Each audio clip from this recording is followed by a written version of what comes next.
Alors, bonjour à tous et bienvenue dans cette nouvelle vidéo dans laquelle on va continuer à parler des suites. Donc, dans la continuité de la vidéo précédente qui était sur les suites arithmétiques, eh bien, la vidéo d'aujourd'hui va porter sur les suites géométriques. Et donc, pour les suites arithmétiques, on a vu qu'il fallait toujours ajouter la même chose pour passer d'un terme au suivant. Eh bien, pour les suites géométriques, ça va être un peu pareil, sauf qu'au lieu d'ajouter, il va falloir multiplier.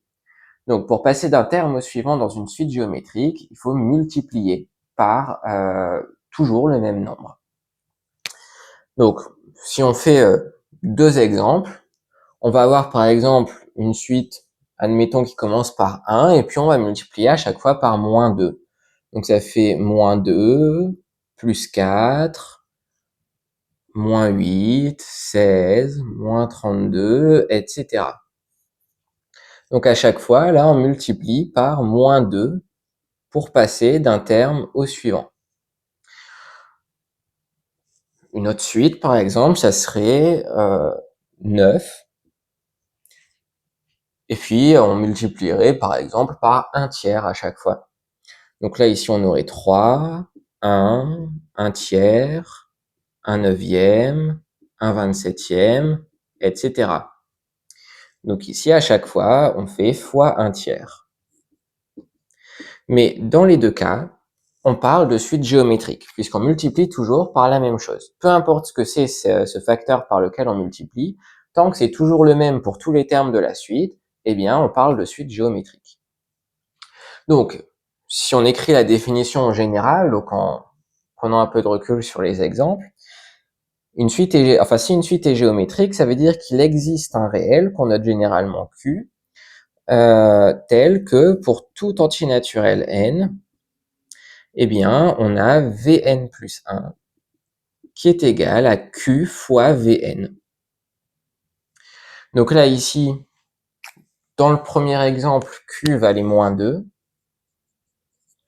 Dans le deuxième exemple, Q valait 1 tiers.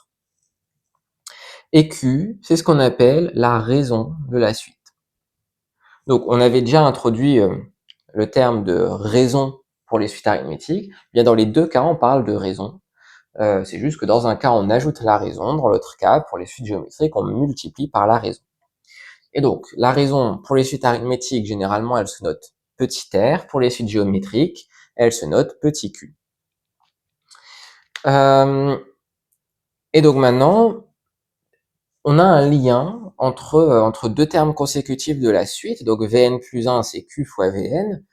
Mais nous, généralement, on a vu dans les vidéos précédentes qu'on aimait bien avoir une expression explicite de la suite.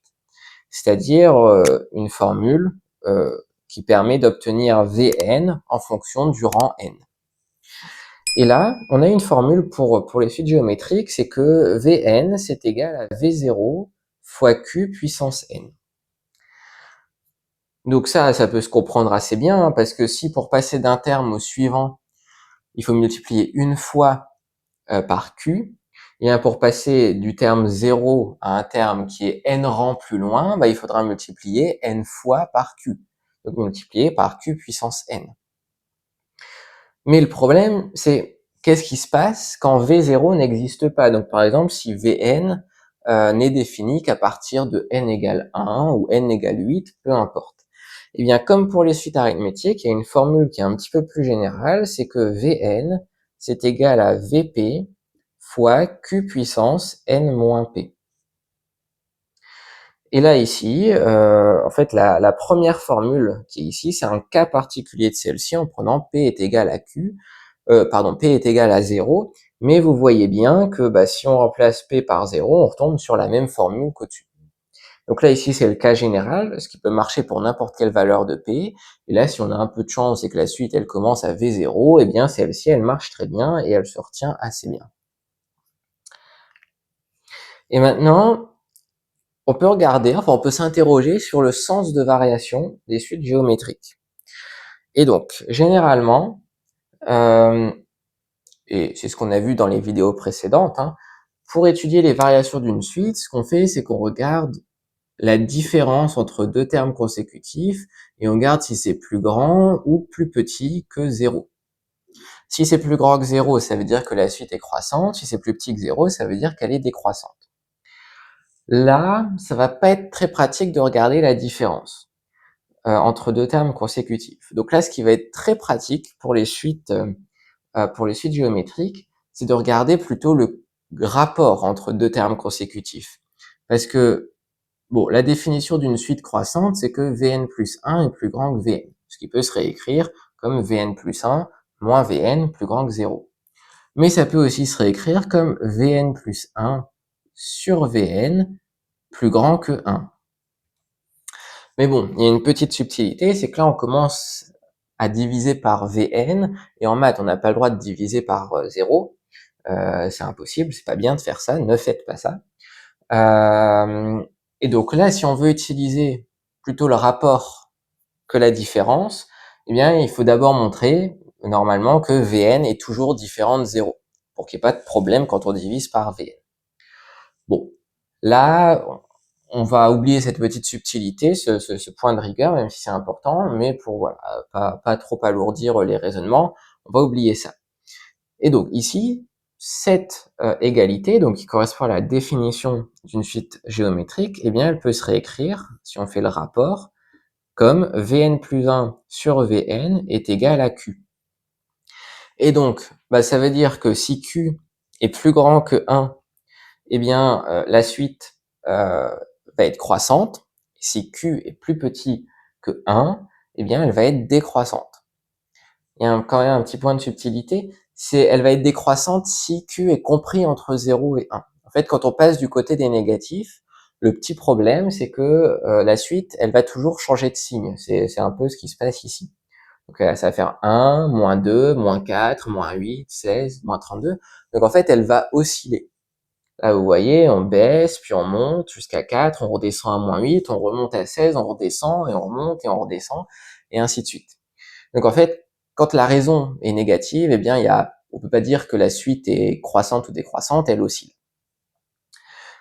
Et donc, maintenant qu'on sait qu'on peut trouver très facilement à partir de la valeur de la raison les variations de la suite, il reste une dernière chose à voir, c'est comment calculer la somme des termes d'une suite géométrique. Parce que là, par exemple, on pourrait avoir envie de calculer cette somme-là. Et admettons, si on fait, ou bien même cette somme-là, ça va être peut-être limite plus simple,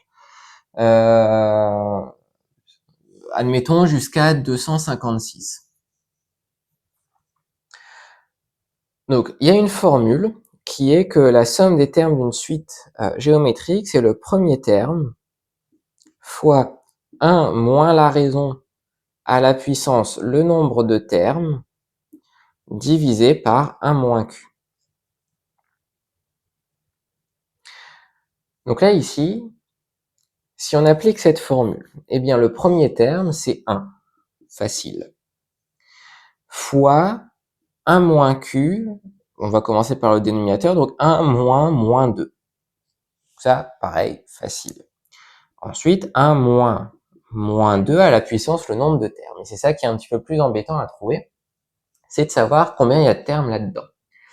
Mais cette suite-là, comme on sait que son premier terme c'est 1 et que sa raison c'est moins 2, eh bien on sait qu'elle peut s'écrire, si on l'appelle UN, cette suite par exemple, eh bien on peut l'écrire comme UN est égal à 1 fois moins 2 puissance n.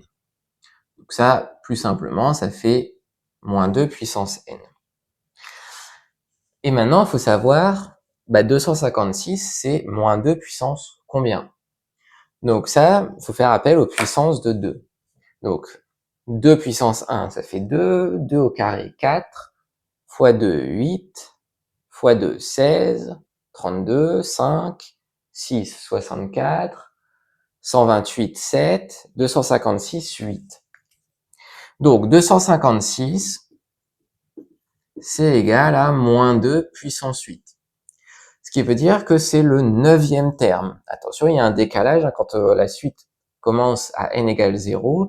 U0, c'est le premier terme, U1, c'est le deuxième, donc U8, c'est le 9e. Donc là, il y a 9 termes. Donc il faut faire moins 2 puissance 9. Et donc, on sait que moins 2 puissance 8, ça fait 256. Donc pour arriver à moins 2 puissance 9, il faut encore multiplier par 2. Et donc ça fait moins 512. Donc ça fait 513 sur 3. Et bon, ça, si on veut trouver ce que ça fait, eh bien ça fait 171. Et donc voilà, grâce à cette formule, eh bien on peut calculer assez facilement la somme des termes d'une suite géométrique. Et je vous conseille, comme ce que j'ai expliqué pour les suites arithmétiques, de l'apprendre vraiment sous cette forme-là, parce qu'au moins vous pouvez l'utiliser, peu importe là où on commence. Si on commence à U0, à U3, U8, peu importe, vous saurez l'utiliser, tandis que si vous apprenez la formule avec des N et des U0, et le jour où ça commencera pas à U0, la somme, vous serez bien embêté. Donc vraiment, apprenez-la sous cette forme-là. Et donc, on fera des petits exercices sur les suites géométriques un petit peu plus tard. Là, on va s'arrêter là pour cette vidéo. Donc, j'espère qu'elle vous aura été utile. Si c'est le cas, vous pouvez laisser un j'aime à la vidéo et puis vous abonner à la chaîne. Et puis, je vous dis à bientôt pour une prochaine vidéo.